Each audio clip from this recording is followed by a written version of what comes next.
Iran ने Israel के खिलाफ अपनी सैन्य कार्यवाही को तेज कर दिया है। आधिकारिक रूप से ऐलान जंग के बाद ईरान इजराइल के आसमान में मानो आग भर रहा है और बैलिस्टिक मिसाइलों का भी इस्तेमाल किया जा रहा है। इस जंग में अब तक ईरान ने जिस तरह से हमले इजराइल पर किए हैं, उसे ईरान की ताकत पूरी दुनिया देख रही है।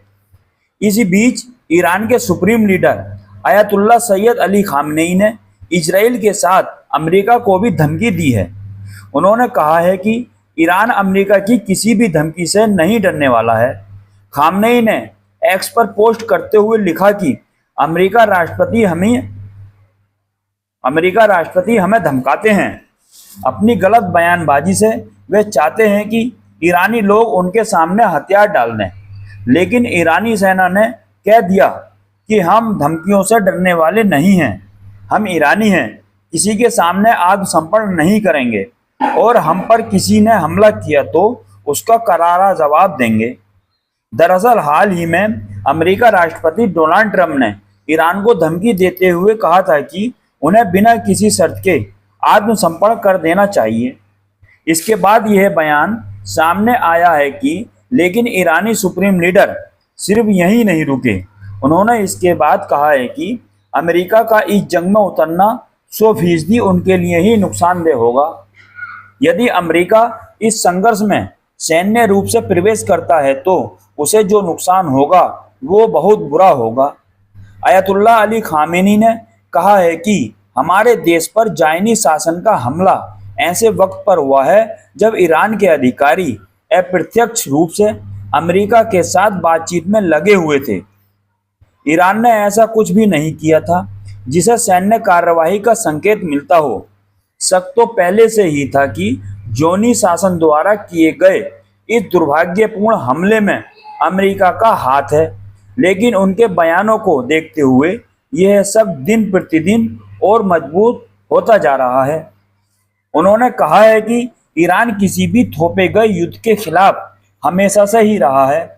आपको बता दें कि 13 जून को जब इजराइल ने ईरान पर हमला किया था तो उस समय ईरान अमेरिका के साथ परमाणु कार्यक्रम पर छठे दौर की बैठक करने की तैयारी में था, लेकिन इजराइल हमले के बाद ईरान इस बातचीत से बाहर हो गया।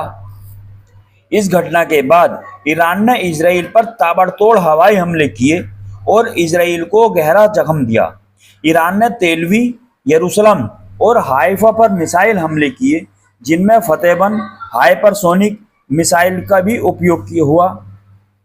बेटियाम और रोशान लेजन में हमलों से कम 24 लोग मारे गए।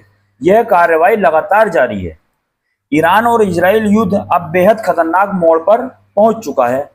पिछले 5 दिनों से दोनों देश लगातार एक दूसरे पर ताबड़तोड़ हमले कर रहे हैं।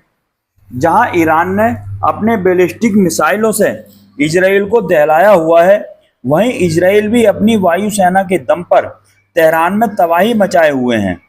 दोनों ओर से एक दूसरे को ज़्यादा से ज़्यादा नुकसान पहुंचाने के दावे हर रोज किए जा रहे हैं।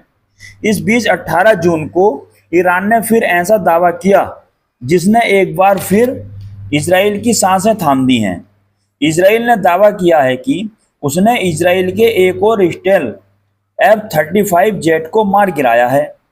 ईरानी न्यूज़ एजेंसी इराना के मुताबिक ईरानी एयर डिफेंस सिस्टम ने गुरुवार को तेहरान के दक्षिण पूर्व में एक और F-35 जेट को मार गिराया। साथ ही न्यूज़ एजेंसी ने यह भी दावा किया है कि युद्ध के दौरान ईरान द्वारा गिराया गया 5वां F-35 जेट है। ईरान ने नगर पालिका का हवाला देते हुए बताया कि सेना की वायु रक्षा प्रणाली ने वर्मीन नगर पालिका इलाके के जऊदाबाद क्षेत्र में जाओनी शासन की एक दुश्मन F-35 लड़ाकू विमान को मार गिराया। युद्ध शुरू होने से पहले ही ईरान यह दावे कर रहा है।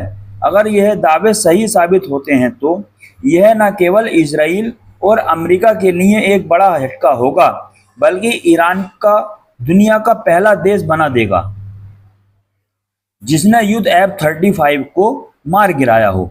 और यह भी 1-2 नहीं, 5 दिनों में 5 F-35 मार गिराने का दावा ईरान ने फाइटर जेट मार गिराने का वीडियो दिखाया था। इससे पहले मंगलवार को ईरानी सेना के हवाले से एक वीडियो सामने आया था जिसमें दावा किया गया था कि उन्होंने चौथा F-35 मार गिराया था। हमारी वीडियो पसंद आई हो तो हमारे चैनल को लाइक, शेयर और सब्सक्राइब जरूर कर दीजिए। धन्यवाद।